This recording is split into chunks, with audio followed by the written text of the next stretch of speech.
skips away. Marshall skips away. Marshall's still going.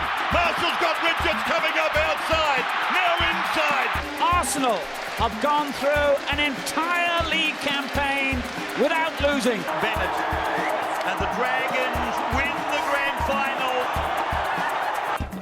Whips that one away, and Kane Williamson and his team now World Test Champions.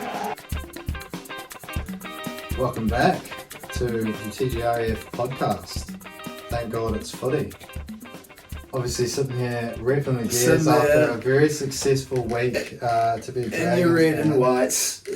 You're now officially been higher in the table this season than the Tigers have been. We've made it up to third following the two games there in Vegas. We got up by points nice and early. But sitting in second, it's a tasty spot to be in. As I've said it plenty of times, you're now part of the chased. You're not the chasers, you are part of the chased. So I know there's been obviously lots of talk about the Dragons getting the spoon, obviously. Seems to be music to the ears of the Dragons, possibly. Yeah, look, Flano came out and said he was quite happy for everyone to come out and tip us to come last. But so, yeah, it is nice to come out with a real strong performance round one and prove some of the haters wrong in that respect. I know obviously it's early days and some may say it's just the Gold Coast Titans, but oh mate, a win's a win, 2 points on the board. 100%. And a Can't complain with that. Pretty solid defensive performance, I think, which is a nice change there for the Dragons. But we'll have a little look at that later on. But obviously, first round of footy is now complete. We've seen 8 games. We've seen the look of the ladder after round one. Only early days, so you can't really be jumping the gun too much just yet.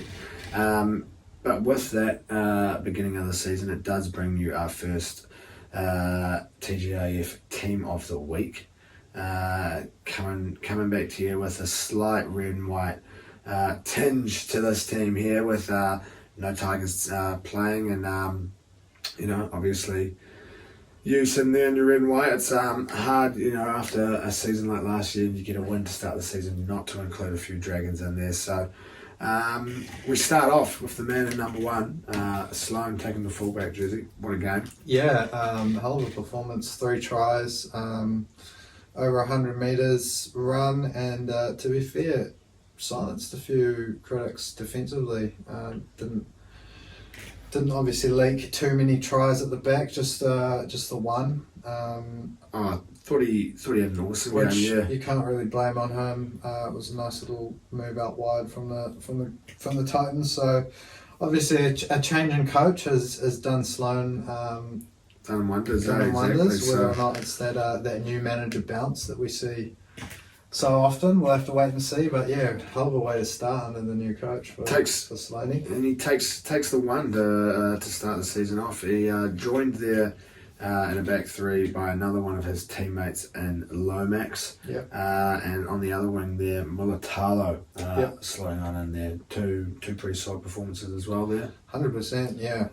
Zachy Lomax obviously in that new position for him. Lots of rumours swirling around how happy he is to play out there. But I've seen a little bit of talk apparently about Lomax to the Tigers. I don't know if you've seen that. I've seen Eels has been quite strongly linked with the bloke. But apparently you fellas would be keen on Simpkin. And then we'd take Lomax and you'd also pay some of the wages or something like that, which seems outrageous. But to be fair, he's on like 800 grand, so it's quite a lot for a winger slash centre.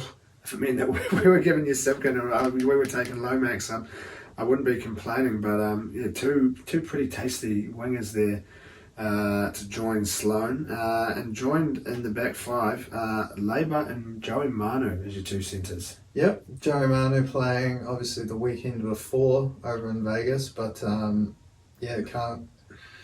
can't leave him out of this team with the show that he turned on over there. And Zachy Labour, what was that, Sunday afternoon / evening? I'm gonna go over on possible TGIF Team of the Week debut there, I would imagine. Yeah, don't think he came into the side in his handful of appearances. I would say, just scrolling through, there's probably 3 debuts, I'd say, in that team. This time around, just looking at it, I'd say, he's one of them. So shout out to Zachy Labour there making his debut. Another man who had the razzle dazzle over there in Vegas. His first game in new colours. A slight bittersweet moment for me, seeing how well he played. Luke Brooks taking the 6 jersey, unreal performance, joining the halves there by kind of this bit of a contentious decision. We were a little bit stuck about who we were after. In the 7, there was no really 7s that really sort of stood out this week, but we've gone for Jamal Fogarty. Had a good performance there and a pretty solid looking Raiders team. Yeah, it looks to be, I mean, obviously you always want to play with the superstars and have them on your side, but looks to be sort of freed up, a little bit more responsibility without Jackie White and partnering him in the halves there. So good sign for Raiders fans on the Jamal Fogarty front. But yeah, Luke Brooks, another star of the show over there in Las Vegas. Couldn't leave him out. Kyle Flanagan had himself a good game, but Luke Brooks takes the cake this week. Had to get Brooks in there somehow. So well done to your back line there. Congratulations on making the first team of the season. Moving on into those forwards now. Again, I'm a little bit unsure about this because even though he did play well, and he got himself a meaty, first big boy of the season to score a meaty. I'm not a big fan of putting a losing Warrior into the old team. Yeah, look, but you do need to fit the quota. You do need that double barrel quota. So we've gone for AFB as one of our props, partnering Junior Bolo. So you've got to make the quota. It is one of those things that you need in a premiership winning team as a double barrel. And it was a bloody good try. Good on him. First media of the season for any of the big boys there in the NRL, and Junior Bolo as well, taking the other propping position. Yep, a little bit of a return to form for Big Junes there, and fitting that quota with AFB. I thought he was pretty solid on a losing Warriors side, but as you say, hard to chuck someone in if they have lost, especially when you really love watching their team lose. As much as I love watching AFB play, don't get me wrong, he did have a good game, but it's a big call.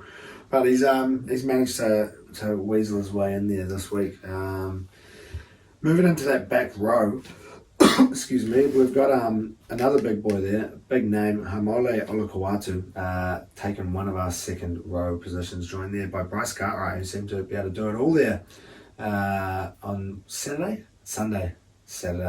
Bryce Cartwright was on the Saturday afternoon, yeah. First game there on the Saturday, I believe.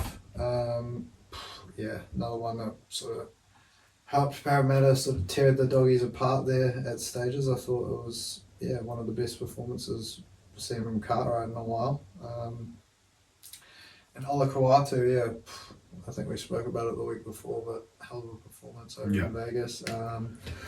Scary signs for opposition teams if a bloke like him is switched on and playing well. One of my favourite players to watch there in the NRL, Olakawatu, without a doubt. We missed out the old hock and roll there. We'll finish off that back row and we'll end at 9. Smithy's taking that 13. Solid performance there for the Raiders. Absolutely tackled his dick off. I think it was like 45 or 46 tackles for the Raiders there. He's your second debutant of the week as well. Wouldn't have been in there at all last season. No. Named there again at 13, I believe, for the Raiders this week against us as well. So worrying signs. But congratulations joining the TGIF whānau. And possible another debutant. I'm going to go out on a limb and say it's a debutant. I don't think he might have popped in there once or twice if we were getting benches involved, but I don't think we did. I don't know if we've ever got involved with a bench. I mean, we can have a look. I've probably still got the paper somewhere. But I think we only did a bench for Team of the Year. It's a huge call whether or not he would have made it in there last year, but possibly the best game I've ever seen him play in the NRL. Jacob Little in the red and white, no longer a Tiger, obviously. Didn't see him play too many decent games there for the Tigs, unfortunately, but what a game he had there for you lads. Yeah, well, I thought he showed a bit of potential for the Tigers and flashes there, but yeah, looks to have maybe another one that, new man upstairs in the coaching box. Hopefully, it's going to do wonders for the lad, because seemed to have worked wonders round one. So keep it going. From a Dragons point of view.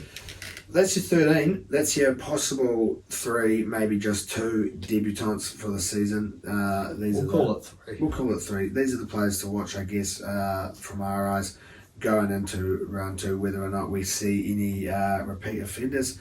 High chance we maybe end up seeing a losing AFB in there again if things don't go to plan elsewhere around the park. But we'll get into what we've got coming up this week, I guess. Now we get back into a full round of NRL footy. We've got Thursday night footy. You've got a full Friday, 2 games. Nothing better. Probably my 2 favourite games to watch of the weekend, I would say.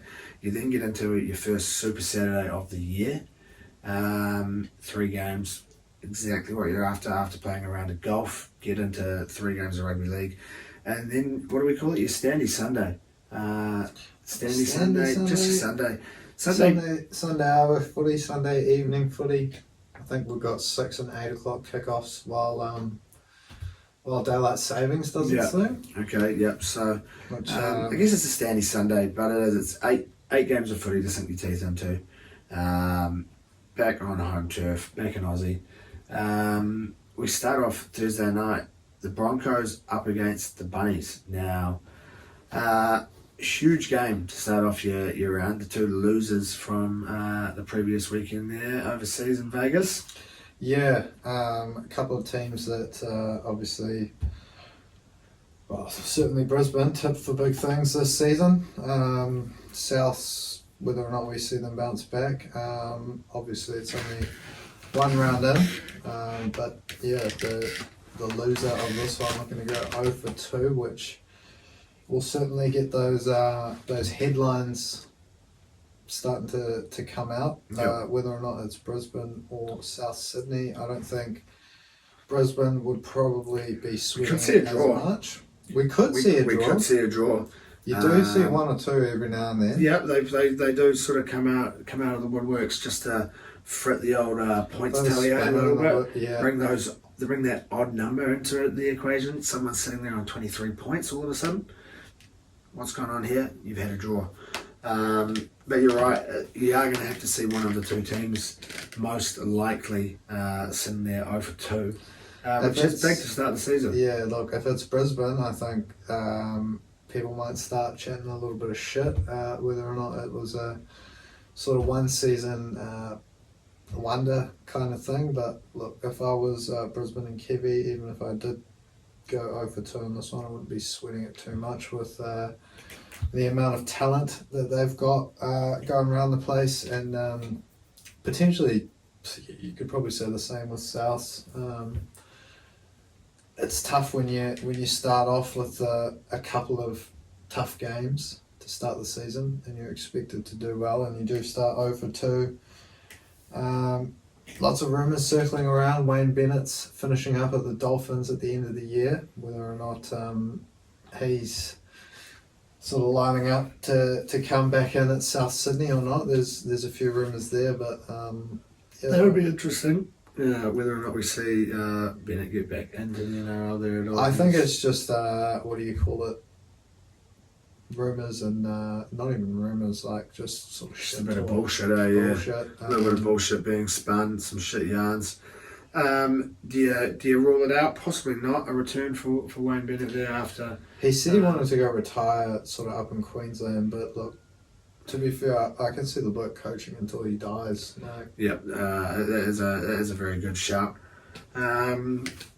It's a tough one to pick though. You've got your two losers, obviously from those first couple of games. You probably lean towards Brisbane in this one due to them being at Suncorp. Obviously, that home advantage. You look at last season's form in Brisbane. Well, how many games was it? We were saying it last year. How many games did Brisbane play on a Thursday night? I swear they're on a Thursday night all the every time. single, Always a Thursday night it's up at Suncorp. So maybe there's some sort of, voodoo, a little bit of juju, some sort of thing going on up there where, it sways in Brisbane's favour. Something special in the water on a Thursday. Something Thursday special in the morning. water on a Thursday morning up there in sunny Brisbane, possibly. You probably have to tip Brisbane with your head. Obviously, there's 6 out of 8 upsets in terms of the bookies last week.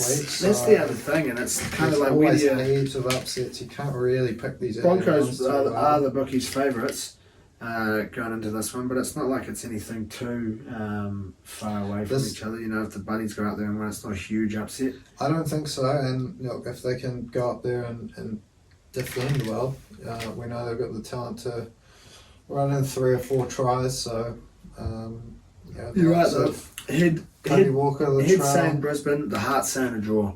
I'd love to see a draw. The heart saying a draw after calling out. I'd love to see an early draw. Spanner in the works. Yeah, exactly. I'd love to see around really 8 draws would be awesome. 8 draws.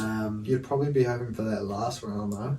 Yeah, when they've got the bye. That would have been really. Or would you cop a Tigers draw if it meant there were 7 other draws? I'd cop a Tigers draw against the Warriors after leading 40-0 at half time if it meant there were 7 other draws. That would be amazing. Imagine if you just every week you put $1 on that. You'd bankrupt the bookies. You put $1 on a $1 multi every week on all 8 games being a draw. I don't think they'd take the odds. Like surely. What do you reckon? You're getting astronomically high there. I'm gonna as we're going through. It's about like $17. What's 17? Oh yeah, it's. Let's have a look. Let's get into our first. Are you gonna go on Ned's? I'm gonna go in there and have a little look. Yeah, but have a look. We have. What were you last week? Did you get 2 out of 8? I got 1 out of 8. 1 out of 8. I had a big fat 0. I did come away with 3 out of 4 in the old Kangley Yoki, and didn't wake up in time then Friday to cash out after my first one went off because I knew it was the MVG game, and I thought, fuck it, I'm just going to take my whatever I was going to get, $20 maybe or something like that. And yeah, ended up then not being able to cash out. He fucked out, and the next 2 came off. So, but I've started you off this week. I've gone Brisbane. I've gone with the head. Brisbane 1-12 into the big man Payne Haas, following suit of AFB last week. I'm thinking he's going to get himself a meaty. Not a bad wee way to start the week. 16.93. Yeah, look, not bad odds there. Doesn't cross for too many, the big fella, but if he does, I'm sure he'll be a happy chappy. So long as that margin comes off. Same margin for me, 1-12 for Brisbane. AJ's going to cross the stripe. That's pretty much mandatory. And Ezra Mam to bounce back from a big week for him with all the headlines and all of that nonsense that had been going around for him. Not nonsense, sorry, but certainly unwanted on his part. 12.56. Not bad at all. The poor bloke didn't have a very good week there, obviously, but we've seen a big band there. 8 weeks. Yep, suspense. We move on to Cronulla Bulldogs, but sorry, I think I'm a little bit lost here. I believe Neds may not offer odds on a draw. Offer odds on a draw. It may just be golden point only, which I guess is probably like you can go to win an extra time, you can go to win either half, you can go to win both halves. I can't see anything in there for a draw and anything. There might be a way like you can go. What if you go like both teams to score exactly the same total? No, I think I can have to pick the score rather than. I think I can do this. First half markets, we go. First half is a draw, and then we go down to second. Oh, we go down to second half markets as a draw. So that's coming out at 74.45. So you're piling that eight times. You're not getting paid out. Nah, the bookies aren't accepting that sort of shit. That's outrageous. That's the only way you'd be able to do it. I am actually, just as we're talking, going to just see how it goes because that is going to be a huge number. You'd probably instantly turn into Elon Musk. Oh yeah, I think we're going to be. I'm going to have a guess. We're going to be in like We're going to be in like figures. No, we're going to be higher than 9. I think. We're going to be in the bills. What 9 is a 9 is 100 9 is million, 100 million. Yeah. Are we going to be? I think we might be in the billions possibly. Just I can't really do that in my head, unfortunately. Yeah. That's a huge one to try and attempt. But we do get into a bit of Friday night footy. We do have the Sharkies up against the Doggies now. One team coming off a win, one team coming off a loss. The Sharkies back at home. The Doggies are kind of just the Doggies.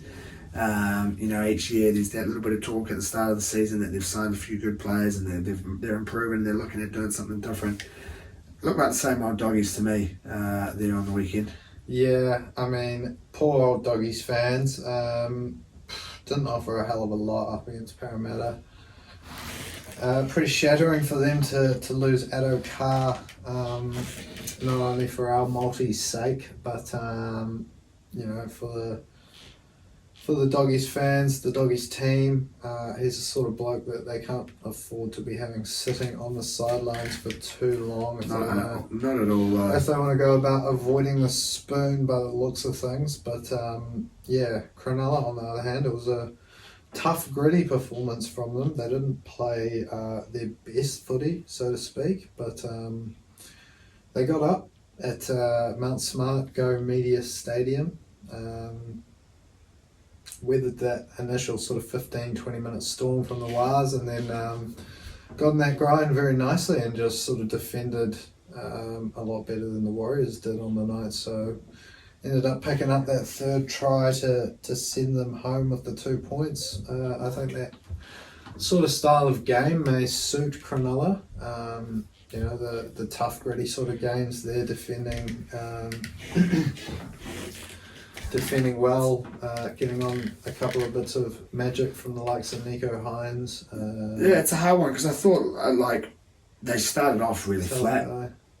Yeah, first 2 tries there for the Warriors, and I thought, Jesus, the Warriors would have just come out with so much adrenaline with that first home game of such a good season last year. Obviously disappointing exit. Huge crowd. Massive hyped up crowd. Pretty sure it was a beautiful Friday night. It was a lovely game. Yeah, lovely conditions for a game. Sorry. But the Warriors didn't really offer much once that adrenaline wore off after 15-20 minutes.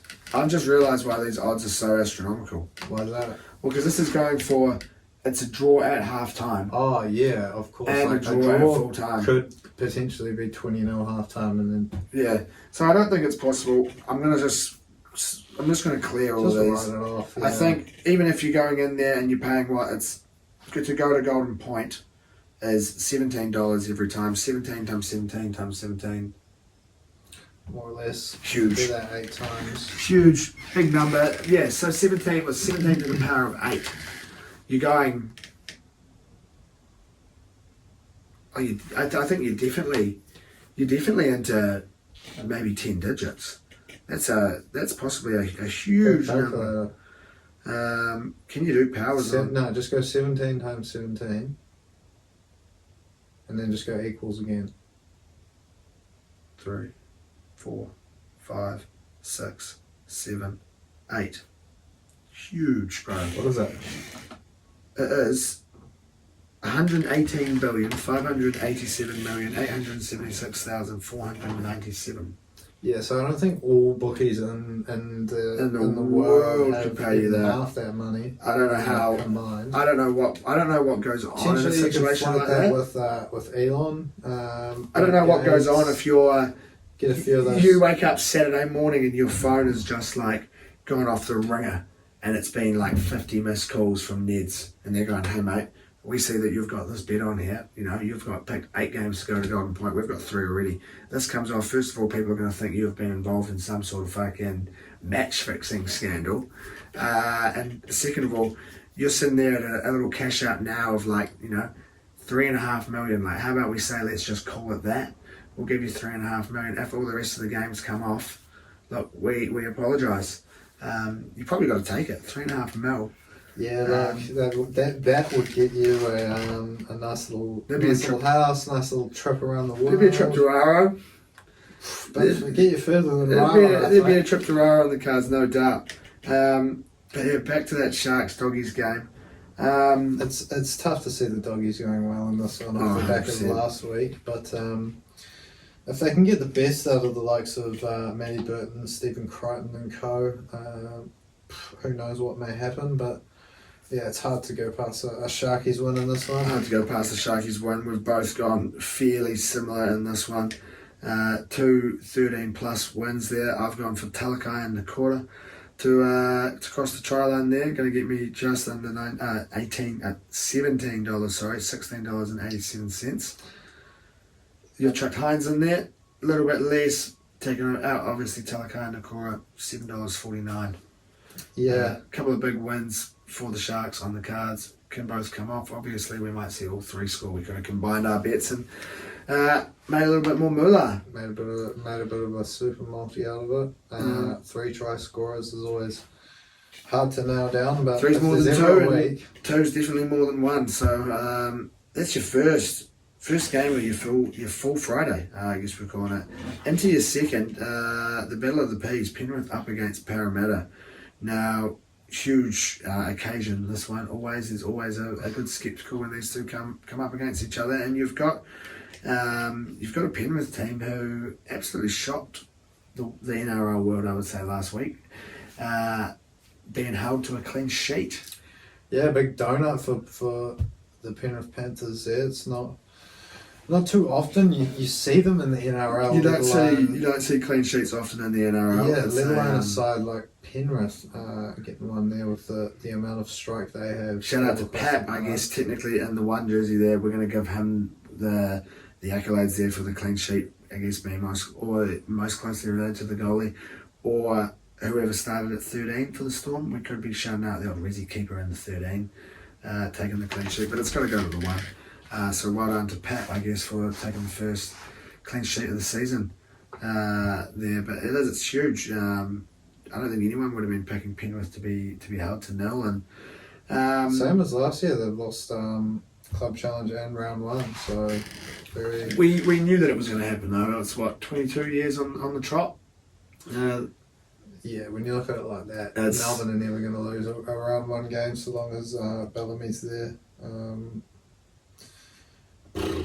I mean, not really much to say with Penrith. You can't really slag them off for losing a couple of games after winning 3 premierships on the bounce. Yeah, no, not at all. You think they'd bounce back for this big local rivalry? It always seems to be a very tight game, this one. Although it's one that Parramatta have potentially had the edge in the regular season over the last couple of years. Without having the stats in front of me, I know they won one last year. Nathan Cleary kicked that insane 40-metre field goal, but then Mitchell Moses ended up kicking the winner 17-16, I think it was. I believe they might have beat them as well in the lead into the finals later on in the season, but it might have been the year before. But my memory in terms of that is next to none, unfortunately. But it's you are aware, obviously, we people, Penrith up against Parramatta is always a big spectacle. It's going to be an awesome game. It's a perfect game to finish off your Friday night. Parramatta are in good form, which is always good to watch. Good to watch when the Eels are playing well. And yeah, again, it's another one like the Broncos. If we see Penrith sitting there 0-2, not alarm bells just yet, but still probably not the position you want to be in. Yeah, below the Tigers. Yeah, that's. I mean, definitely not. Definitely a side that won't be too panicked about having gone 0-2. They'll be looking at how they finish up at the end of round 25 or whatever it is. But not the ideal start if they do go 0-2 here, Penrith. So they will be looking to bounce back. It'll be tough though. But I see we've both gone fairly similar again. Yep. Both picking that Penrith 1-12 margin. I've gone Dylan Edwards for $8.15. And you've gone... I've gone Scott Sorensen there. Scotty Sorensen. A little bit more moolah in the bank, $13.79. So I believe robbed in the old NRL roast hottest 100 this year, I believe, Scotty Sorensen. And there was plenty of talk about him taking the number 1 spot. KP, was it? No, it was Herbie. It was Herbie this year. I'm pretty sure. Yeah, but yeah, probably a good shout there, Scotty Sorensen. Good luck with white. Hell of a specimen as well. So good on him. But yeah, unfortunate, obviously, getting robbed. But he's going to get himself a media this week, and he's going to bank me. What's that? $27.58 there with a $2 bet. So that's your Friday. You get into your Super Saturday now. What better way to kick off a Super Saturday? Following shooting an 83 down at Waimatai on your Saturday morning there. You've had a nice little swim, probably bang on about high tide. I'm thinking post golf there on Saturday. Into a game, the first game of the season, the 2024 debut for the West Tigers, travelling down to the capital there of Aussie, down to Canberra, to take on a Raiders team who looked bloody awesome there last week. Yeah, went up to Newcastle, and as I had a sneaking suspicion, came away with a little Ricky Stewart masterclass, absolutely blowing Canberra, the Newcastle Knights away in that one. So things didn't quite go to plan for you. You're hoping to come in after Newcastle having inflicted a big defeat on Canberra, sent them to the bottom of the table, and you were hoping to inflict further pain. But we're looking at two teams that both sitting on a couple of points looking for their 4th. Interesting to see how West can go this year. I think things were looking a little bit positive in that first preseason game. Good to see turning things around. Good to see the Brummies getting out there and getting the dub against the Warriors. But you see the first team was up against your boys. Yeah, that was things were starting to get a little bit worrying again. But it's only preseason. This will be, I guess, the true test for the lads, whether they can come out with a strong performance to start the year. I want to see you're not going to get but little errors. I don't want to see very many errors. I want to see. I don't want to go about it the way the Dragons did. We go out there and, lose but have a completion rate of like the high 80% or something like that, and it's kind of like we've been beaten by a better team. You can take it, but if we go out there and we, ship 2 tries in the first 15 minutes or something like that because we've been terrible, dropping the ball, or we've dropped 2 tries, because we've dropped, we've lost 2 tries because we've dropped the ball twice. I want to see that passion right from the start. I want to see us play 80 minutes. We probably played 80 minutes once last year, which was when we dipped the Cowboys. Or was that even the year before? That was last year. That was last year because we got smashed by the Cowboys as well, though. Like that 3 or 4. Well, maybe not 3 or 4 weeks, but like a month or 2 later. Yeah. It's a game where we can play 80 minutes would be awesome.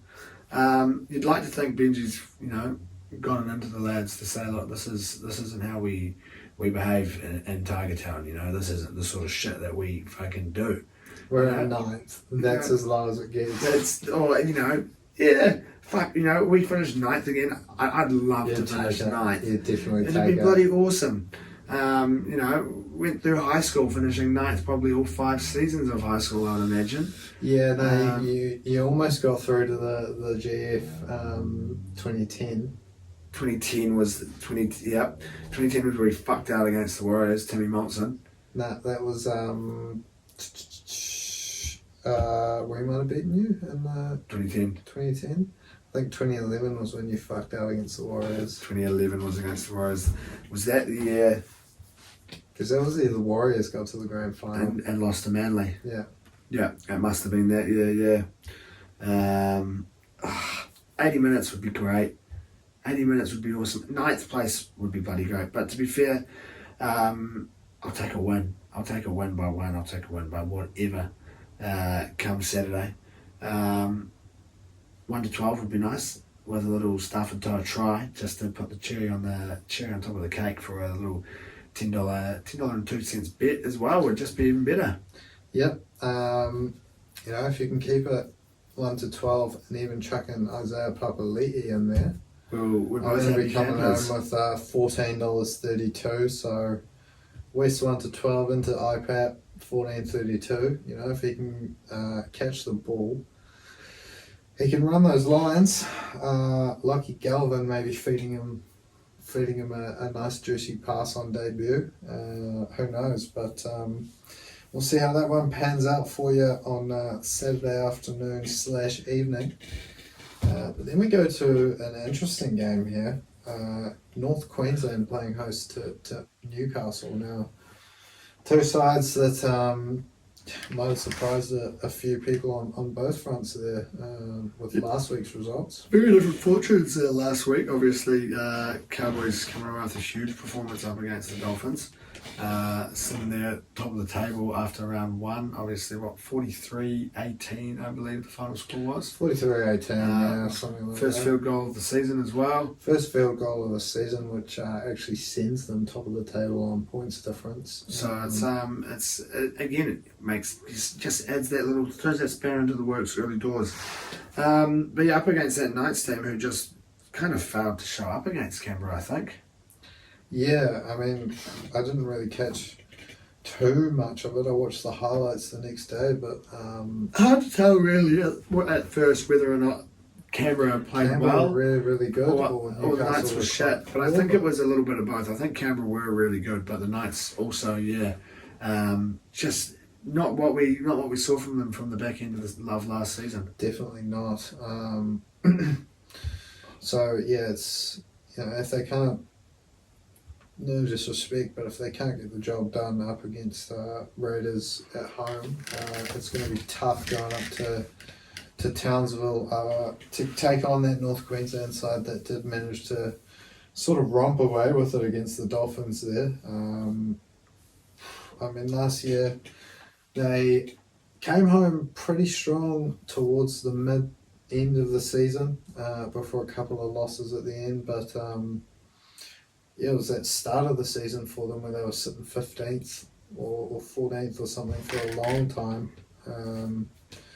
before making that late charge. I think that would be something that Toddy Payton was making sure he got right, making sure they've got a better start to the season this time around, and they did manage to do so. So it's hard to see Newcastle going up and coming away with a win against a Cowboys side that did play so well.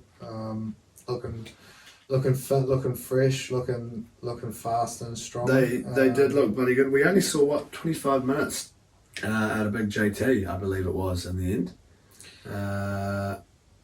So interesting one there. Didn't actually really notice that too much Yeah, myself. only a small stint for the big man. So it's an interesting one what Toddy Payton wants to do there with Tamalolo, but $1 million a year, I think he's on until 2027 or some shit. Whenever he signed that 10-year deal. it's a huge amount of money, obviously, and it was the biggest deal of the NRL. The first one of our first 10-year deals, it must have been. Surely. Whether or not we see him play a little bit more this week, who knows? It is hard to go past Queensland, but there's something about the Knights, that they can sort of whip something up out of nowhere. Ponga up against his old club. Yeah, they've got the quality there. There's no doubt about it. So I have actually gone for a little bit of an upset here. We did see a few upsets last week. I had to try and whip one out somewhere. We've also gone for an upset, I guess, with the Tigers taking a win. But I've gone for a Knights win, 1 to 12, into Ponga again, based on that thinking, up against his old team. Valentine Holmes, both of those two cross the try line. You're coming up near on $30, $29.12. Yeah, very decent value there. To be honest, I didn't really see too much. Couldn't really back Newcastle for the result. Didn't really see the value in North Queensland either. So I've just gone three darts at the board. Yep. Ponga, Labour, Holmes. Yep. Hoping it's a good one. $20.07. So, 20s We're throwing 3 darts, triple 20s. Hopefully it comes off. Interesting way of that last start looked like you kind of went down there towards double yeah, 16, I think there, but you were sort of heading down that bottom left corner of the board. But if you can keep it nice and straight, 3 in the 20, there's nothing wrong with that there at all. The three throws at the dartboard sort of bet there, but is it? Here's what I found. That's your medal. That's Dartboards. your sandwich. We've got enough. I've got enough dartboards. I don't need to buy any more. Thank you, sorry. That's the sandwich of your Super Saturday. I thought, was that a second? It gets you or into third your third, your bottom bun, your top bun, I guess, actually, of your Super Saturday burger. The Storm up against the Warriors. Now, another game, always a huge spectacle. This one here, Melbourne up against the Warriors. We've seen some huge games between these two over the years. Yeah, look, I swear these ones, they're either like golden point field goal margins or Melbourne will beat them. 40 points, 40 nil, something like that. Yeah, exactly. They're always crazy games. We've seen Melbourne at home against the Warriors. Isn't that usually the Anzac game? Is that not the Jam this year? I'm not too sure. I feel like the Warriors have got a home Anzac game this year. Okay. Let me just have a look there. That might be Melbourne. But we did see obviously a huge shock there from the Storm up against Penrith. Yeah, as we mentioned, keeping the 3-time Premier Penrith Panthers to zip in that opening game. Play the Titans at home, the Warriors. On Anzac Day. Yeah. Titans at home. So I don't know who. Maybe it's just because of the bye. Having to have the bye in there sort of throws a spanner in the works, maybe. I don't know. Maybe they've just changed it up this year. Do they have Melbourne just not playing on Anzac Day? Let's go round 8. I was just looking at the Warriors fixtures. Because surely we still play the Roosters. Broncos. Oh, that's not round 8. That means you go to round 9. Oh, that's round 2. I was like, Jesus, that's not correct. Round 8. Warriors play the Titans on Anzac Day. Yeah. You play the Roosters on Anzac Day. Yeah. And 3 games, bro. On Anzac Day. And then Storm play the Bunnies on Anzac Day. Oh, nice, yeah. Oh, that's awesome. And then you've got Manly play Para Friday night. Then you've got 2 games on your Saturday. Tigers up against the Broncos. Cowboys, Panthers. Then you got your 2 games on your Sunday, and the Doggies are the team that miss out on Anzac Day footy in the end there. So yeah, it's a change of fixture there for the Warriors for Anzac Day. So you are right. We do see it a little bit earlier on in the season. The Storm up against the Warriors. Yep. I guess back to Melbourne. Obviously keeping Penrith to zip was always nice. 8-0. Never really the most entertaining of matchups to watch on your Friday nights, but if you love teams getting in the grind, Bit of nitty gritty, eh?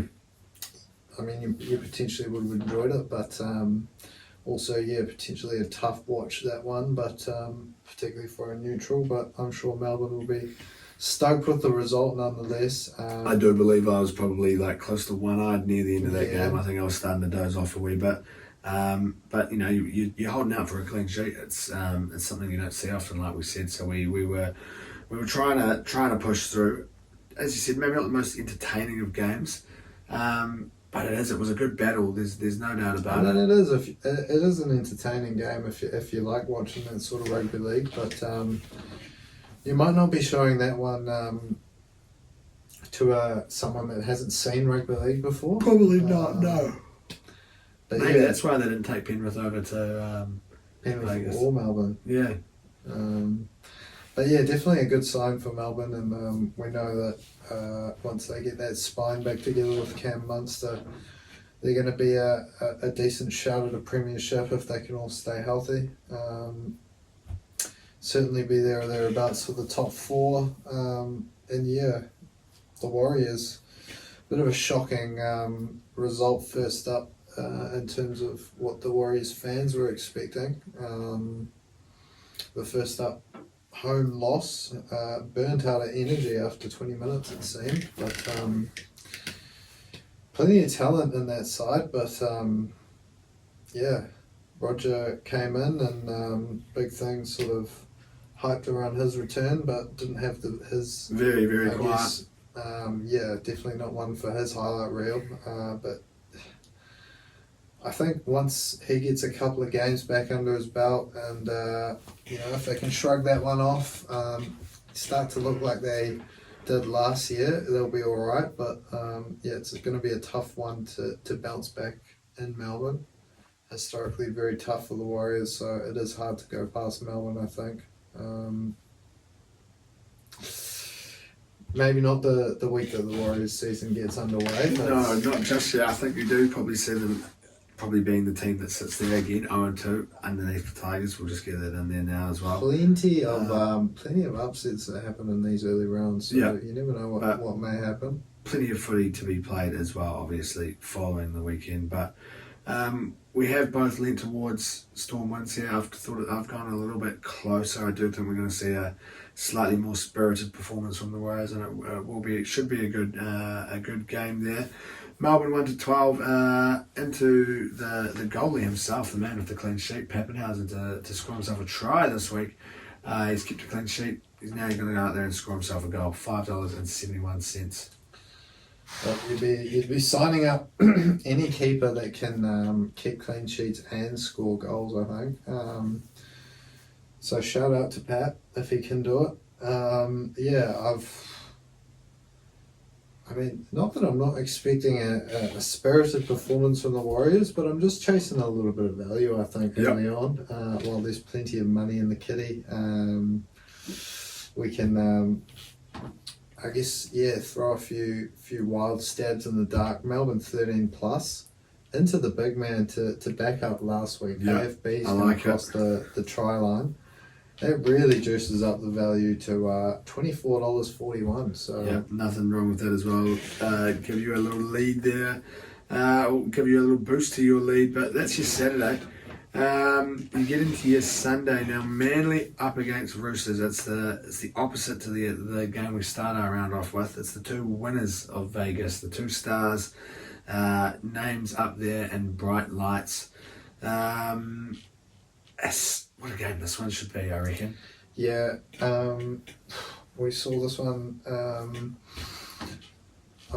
Definitely not the most brutal of rivalries. I think Manly probably hate Melbourne more after that Battle of Brookie, and the Chooks obviously hating Souths the most, but a little bit of bad blood between the two clubs. I think a little bit of history.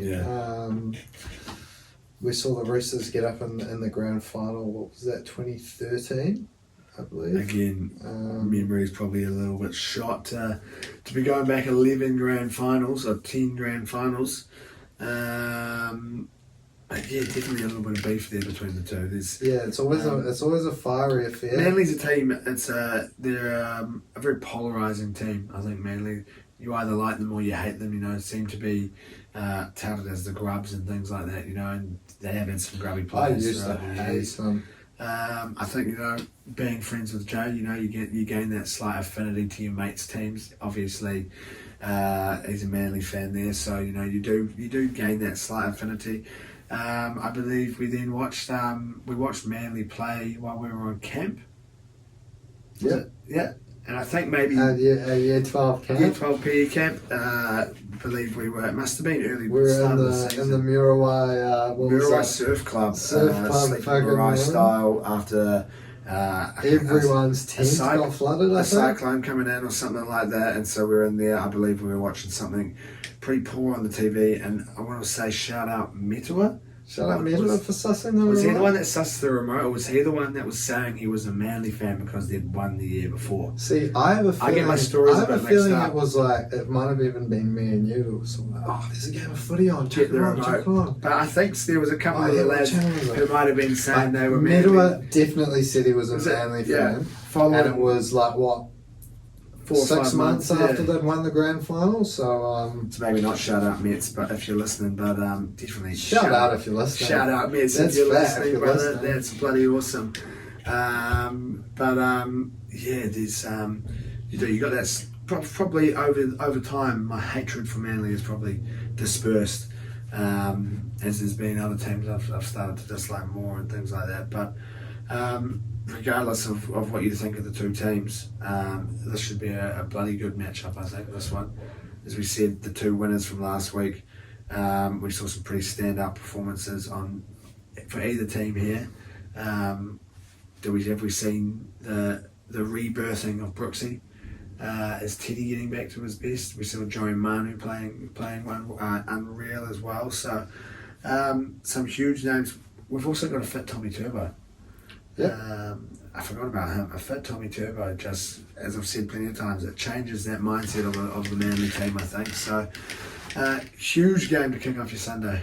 Yeah, I think the Roosters arguably coming off the bigger upset over there in Vegas, but yeah, while Manly, as you say, have Tommy Turbo out there on the paddock there, they're a chance to sneak under the radar. Potentially a little top four smoky if Luke Brooks can go out there and play like we're all expecting him to play. Tommy Turbo can stay fit. We saw DCE play some of the best footy of his career last year. So yeah, should be a great game up against that star-studded Roosters lineup. But yeah, look, first appearance in the NRL with it, I guess, officially / non-officially being named Brooksvale this week. Yep. I guess it's his home. It is now, so I guess we can. Yeah, if he goes non-officially, out there and has a game, we can officially start calling it Brooksvale. Yep, there's no doubt about that. I think that's definitely something that you need to try and get coined. Get that on a t-shirt, and the Manly fans will gobble that one up. 100%. Manly take the win. Yeah, look, I'm thinking the home advantage.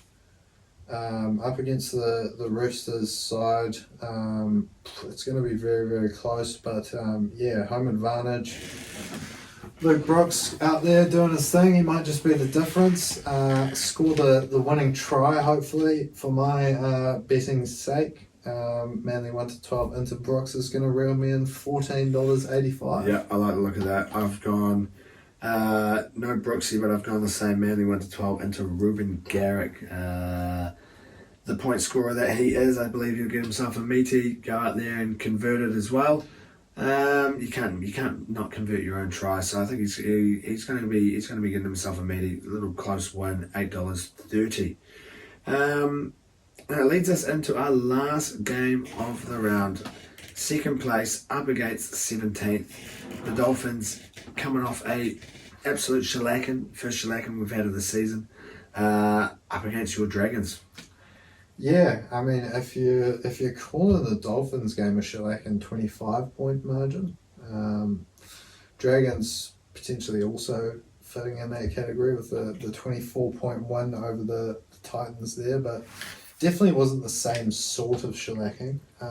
North Queensland obviously getting out to that early lead and never really looked like being reeled in there, but a very different performance from the Dragons. I think we had about 11 odd errors in the first 45 minutes until we really started to turn it on in that second half. Dolphins pretty disappointing last week. Dragons pretty impressive. So I'm sitting here pretty confident in this one, but you can't go getting too far ahead of yourself after one game. Yeah.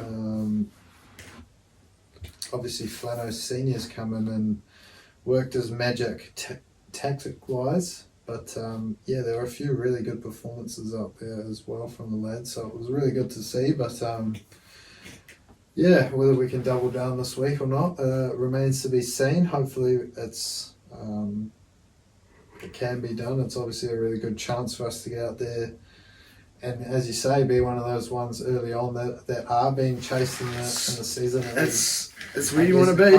Couple of games, when you look at it now, certainly on paper, it was potentially a kind start to the season for us. A good chance to start off with 4 points from the first 2 rounds. I believe we've got North Queensland next week, so interesting if that's the case, taking on 3 Queensland teams in a row. Getting them out of the way nice and early, possibly. I see you've stuck with your guns. Yeah, look, it's going to be a rinse and repeat. It came off. You can't not go for it, can you? Yeah, rinse and repeat. It's obviously not offering too much value off the back of last week's results, but $3.70 for a Dragons 13 plus. I'm thinking if the lads can go out there and hold the ball a bit better, I don't see why it doesn't come off. No, not at all. We've gone slightly more closer. I don't know if we're going to see another shellacking. It may still be 13, but I've gone for a Dragons 1-12 into a Moses Suley meaty there. $9.54. That'll round out your round 2 action. Now leaves the Titans there with a bye. Not a very good start. Obviously, we've just spoke about them there. Conduct by your Dragons. Yeah, look, in terms of the Titans, I thought they probably had the better of us first half. They couldn't score a try off the back of all their possession in our half and our 20. I thought we also defended very well, but yeah, pretty uninspired, I guess, from the Titans on attack. Took them 35, 36 odd minutes to break their duck for the season. And Dragons, I think, first half might have had 1 or 2 opportunities down their end, and we still went into the half-time with a 2-point lead there. So, Gold Coast did score one early on in the second, because I'm pretty sure they went 8-6 in front before we might have gone 12-8 in front after that. But yeah, worrying signs for the Gold Coast. Not the best performance, but I guess you'd rather it be round 1 than exactly middle of the season. You get it out the way early. You take your 2 points from the bye. You bounce back. You move up the table. I'm sure Desi has got a few tricks up his sleeve. Well and truly, I'm sure they'll be getting back into action come round 3. For their sake, fingers crossed with a win. But probably time to take a little segue into a bit of the round ball now. Yep. Red and white seems to be the theme there. There's no reason why you can't stay in that shirt there for the Gooners. Obviously, Sunday morning there we managed to make our way to the summit. Yeah, it was a frustrating old afternoon for Arsenal. Probably expecting another big victory off the back of the way things have been going in the last few weeks, but the chance to go top of the table with Man City and Liverpool playing the following day, potentially a few nerves around the lads, a few butterflies in the tummy. I guess overall we played pretty well and managed to restrict them to pretty few chances on the day. There were a couple, but yeah, I think we were playing with the ball quite well without, it's been a common theme for Arsenal this year without being able to create that clear-cut chance. On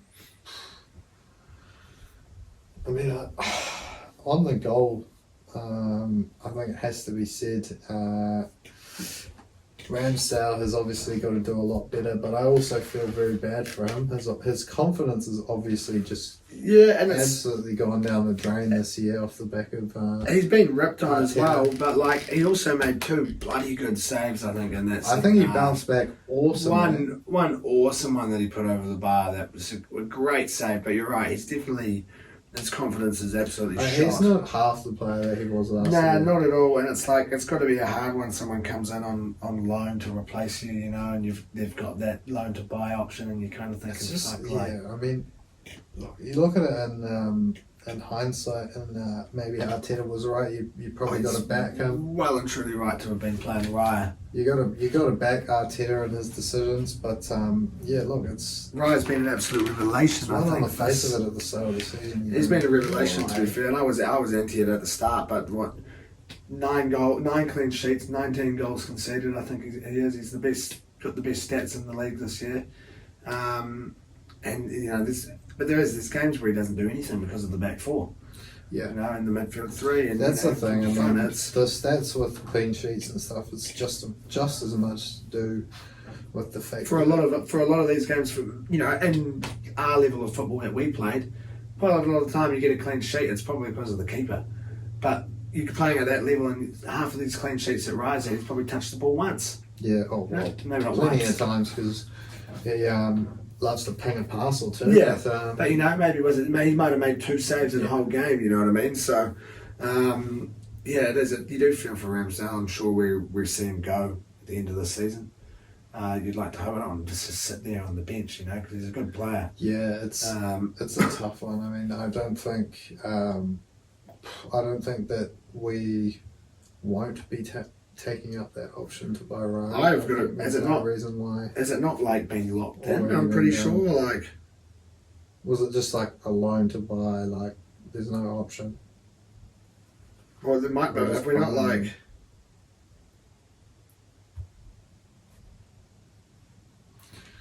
But yeah, I mean, it was an awesome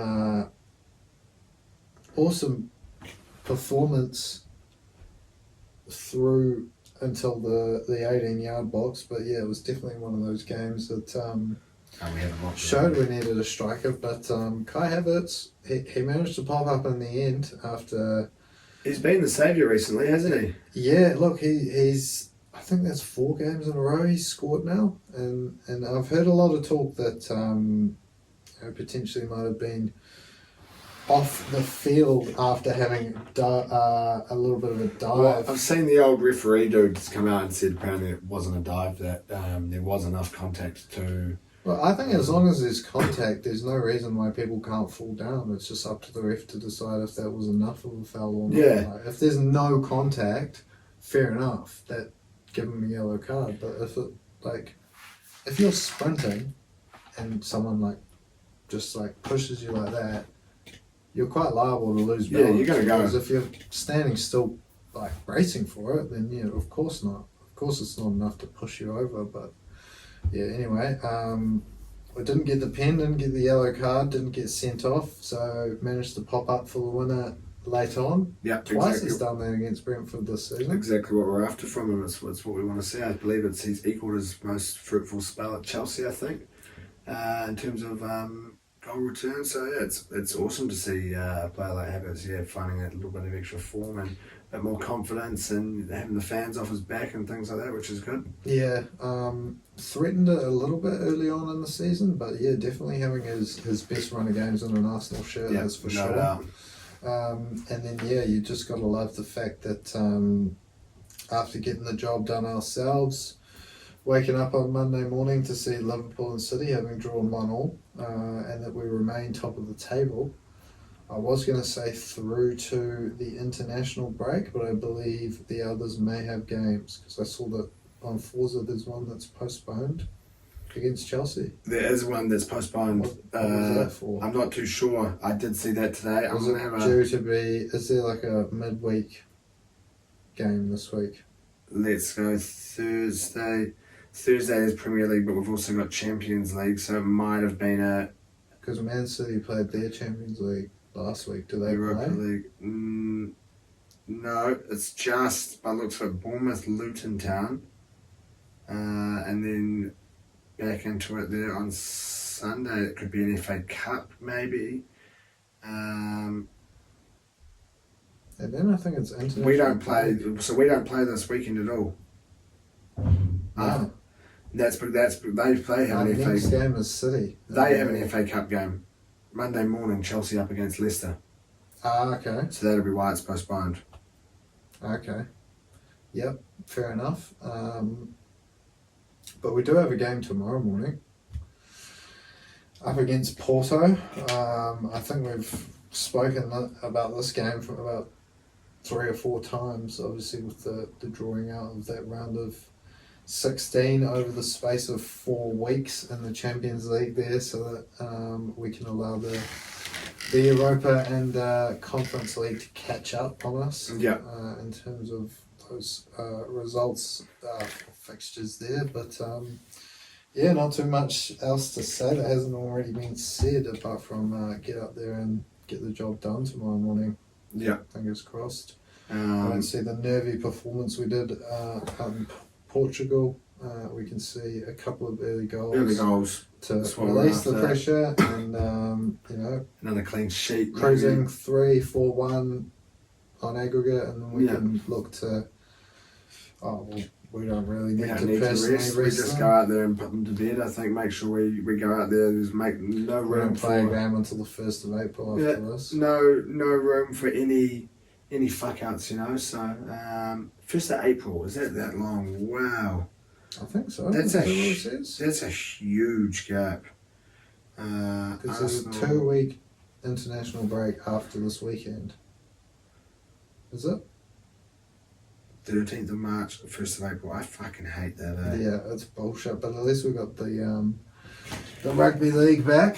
But yeah, that probably wraps us up for the Arsenal. As we have a little bit of a look at yet more disappointment for the Black hurtful. Caps. Second test kicked off there on Friday. Obviously, we didn't really get to see too much of us batting really in that first inning. Yep. What were we, 162? 146? Yeah, 162 maybe. Oh, there you go. There you go. What have you got? You've got I wrote it down, but I don't know. 146. I got it wrong. We then see Aussie. I think they ended up 192, maybe even a bit more. I could be completely off. We definitely saw that number at some stage in the test. I'm sure 192. Yeah. Either way, not the best 2 first innings, but then that second innings we managed to get out there and do a little bit more damage, which was good to see with the bat.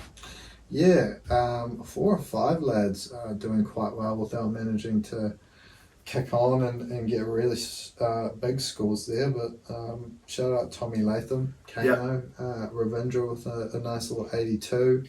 Mitchell got a 50 as well, and then Scotty Kugeline came in.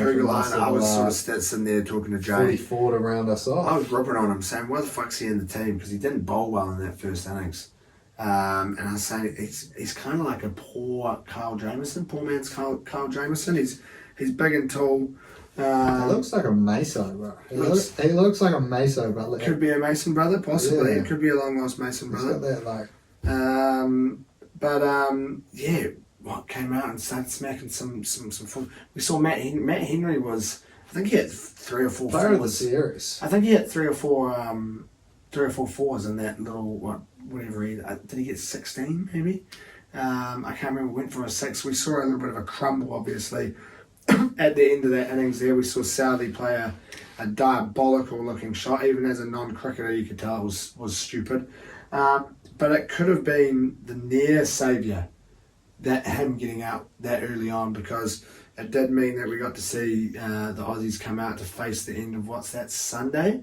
And what a last session it was. What a last hour and a half out there. Not much light there for the batsmen, and just some great bowling. Unbelievable. The 2 wickets, the 4 wickets that we saw. I think we saw 2 fall to Matt Henry and 2 to Ben Sears there that afternoon.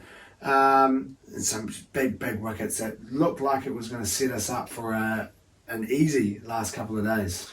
Yeah, look, getting Aussie down to 34 for 4, they're chasing like 270, 280. You thought, we've got this in the bag here. Came out on the start of day 4 even, and managed to get Travis Head out 80 for 5. You're thinking, surely, here we go. And then Marsh and Carey went and ruined the party for the Black Caps with 80. And, just 98 not out for. It was a shit ending there to the test. It looked like we were going to be able to get one over them. But yeah, Matt Henry, player of the series, which is awesome to see. Bowled like a machine. Probably one of the one of the tests I reckon in my cricket watching career that I've probably watched the most of, I would say. Watched from about 2:30 or maybe not 2:33, maybe 3 on Friday. Must have been Saturday whenever we finished golf and had a swim. I watched all the way through, and then Sunday I watched most of Sunday as well. So bloody enjoyable to watch. Good to see the Black Caps when they're playing well. Unfortunate that it just couldn't last the whole 4 days that we got to see. Yeah, I guess Daryl Mitchell came up with a few controversial calls that people have been a little bit, I guess, definitely pricked the ears of some New Zealand cricketing greats. Came out and said, we don't really mind whether we win or lose, it's all about the brand of cricket we're playing and whether we can play good cricket. So it's about outrageous when you're going out a there and little loose dropping call. 13 catches over a series. I don't know if you can call that a good brand of cricket. Yeah. I think it was we had 13 drops, something like that, to their 2 or 3 throughout the whole series, which is it's not a good brand of cricket. We bowled well. We were shit Work to do with the bat, yeah. Lots of work to do with the bat. I think if you're Matt Henry, you can pat yourself on the back. Ben Sears a nice little can pat himself on the back. Performance there on that. I guess Kurbay off the bat, shout out to him. Throughout the series, there's not really many players. I think it's Matt Henry, without a doubt. He can hold his head up high and say, I've done my job. But it's the rest of you lads up there that need to be getting out there and doing some shit. Probably it for the bat and ball. Gets us into a little bit of darts now, as I said earlier. We did manage to go 3 out of 4 on the King of the Oki. Unfortunately, game 2 there, MVG, the bastard, he's cut. He's not going to be involved at least for a few more weeks until he gets on. Like he wins 2 nights in a row again. Then round 3 we'll get on him. But he's cut from the King of the Oki. I completely forgot as well last week. Obviously, I nearly forgot to pull out the King of the Oki. Also forgot that they were off to Belgium over the weekend, one of the first European Tour events of the year. And Luke Littler, his European Tour debut, taking the win. He gets a 9 data in the final, an 8-7 win up against Rob Cross. His European Tour debut as well, so it's awesome to see. Always a bloody good tournament, these European Tour events. They sort of run over there over a few days. You see your Friday, Saturday, Sunday action. A good field of players, sort of best of 6 the whole way through up until the semis and the finals. It's bloody enjoyable to watch. So shout out to Luke Littler. It's cool to see. He got himself into a bit of beef there as well with old Ricardo Petresco. I know that he went up and said something to him after the game, and then he went out and posted on his Insta story, basically saying that I think it's great that you can win a game like this at such a young age, but I hope that your arrogance punishes you. And you then see Rob Cross, who is the losing finalist, come out basically and say, look mate, like this kid's unreal, you know, what he's done for darts in the last 3 or 4 months. He's a rock star, you know, like, and they're saying he's got the sort of the attitude, the arrogance of Eric Bristow, who was a bit of a dick, and the winning mentality of Phil Taylor. So if he can sort of merge that together nicely, we've definitely got a superstar on our hands, and we're hoping he's on form come Friday morning our time, because we are back to the Premier League. We start off with Gizzy to beat Peter Wright. Should be a shoe-in. Peter Wright still without a win this year in the Premier League. You then move over to Luke Humphries up against Michael Smith. Now, neither playing the best of darts recently, but Humphries definitely more on form than Michael Smith. We then have Littler to beat MVG. Now, probably be my luck that MVG wins 6-5 and Littler hits 4 180s or something like that, and MVG will go out there and hit 1 or something like that to show you, you know, I bet you, but I didn't even get the King of the Oki. And you finish off with Rob Cross to beat the Asp. Now that's paying a tasty $246.79. Now, chuck $10 on that, your price booster, I think I was looking at something 2.5. It'd be a tasty looking payday. I'd probably be tempted. I'd say I would see Littler come through and I'd probably end up cashing out. But you can't cash out on a King of the Oki, I don't think. I'd be 3 from 4, you'd be sitting there like, it'd be come on. tempting. But we'll have to wait and see until Friday morning. But probably wraps it up for us for another week. As always, if you've made it this far, thank you for listening, tuning in. Remember to give us a like, a 5-star, a subscription. Get involved in all your socials. Enjoy your week ahead. Enjoy your footy. Enjoy whatever sport you're getting involved with. If you're having a punt, do so responsibly, and hopefully we'll see you next week. Yep, sounds good to me. Ciao. Marshall skips away. Marshall skips away. Marshall's still going. Marshall's got Richards coming up outside. Now inside. Arsenal have gone through an entire league campaign without losing. Bennett and the Dragons win the grand final. Whips that one away, and Kane Williamson and his team now World Test champions.